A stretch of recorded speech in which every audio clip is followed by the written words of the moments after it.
The Central Bank of Nigeria does not favor interest cuts for now. This is due to the high rates of inflation in the economy. The Central Bank Governor Godwin Emefiele indicated this over the weekend when he delivered a lecture at Nsukka in Enugu State. The comment by Emefiele, which came just as the CBN's Monetary Policy Committee commences its 257th meeting in Abuja, signals that the likely outcome of the meeting. He disagreed with those pushing for a rate cut as a path to growth, noting that high inflation was inimical to economic growth. Well, joining me now via Skype to look ahead of the Monetary Policy Committee meeting is Chukwuma Anyanwu, the head research with GTI Securities Limited. Thank you for joining us, Mr. Anyanwu. It's great to be here. Thanks for having me.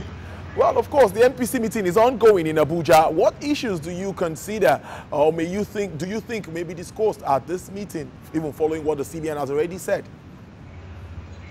Yes, so the issues on the front burner are the fact that we need to start stimulating real sector growth, which means that Nigerians need to begin to feel the impact of the fact that we are gradually exiting the recession, even though we are still in the recession.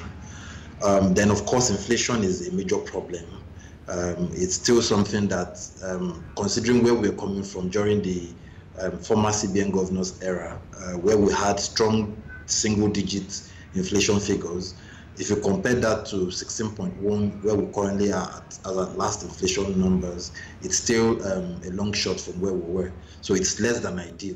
Then, of course, the issue with the oil price and how far that will determine our capacity to defend the naira and subsequently be able to, spend our way out of a recession are all critical issues that the MPC will be focusing on.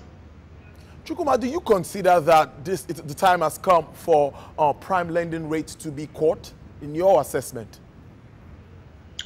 Well, no, I don't think so. I think inflation is still quite high.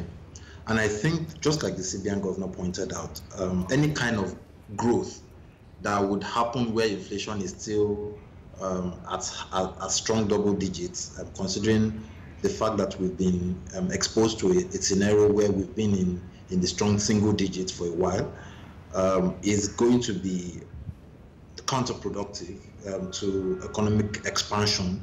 So I think even though I can understand the fact that a lot of people, considering the fact that we've been under significant pressure, disposable income has been quite pressured, income from the real sector has been constrained, and that's largely because of the fact that we still have dollar at about 365, which makes imported goods quite expensive. And the fact that we've not had any corresponding increase in salaries and wages in income from the average Nigerian means that the effect of the recession is still quite felt in their pockets.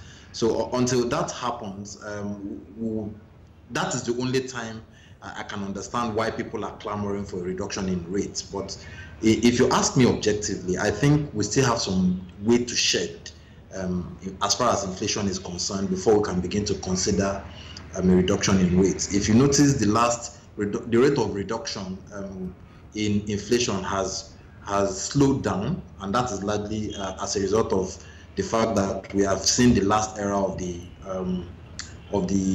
legacy effect of the base effect, what people call the base effect now, has been whittled out. So we are beginning to see a real measure of how inflation is really contracting. And clearly we've seen that it's not as rapid as it was. So for now, I don't think that gives any comfort for the Monetary Policy Committee to be able to take a decision as per cutting the rate as of now. Chukwuma Anyanwu, I must thank you for your views there. Chukwuma Anyanwu, head research GTI Securities. Thank you for identifying the fundamentals for us with regards to the Nigerian economy.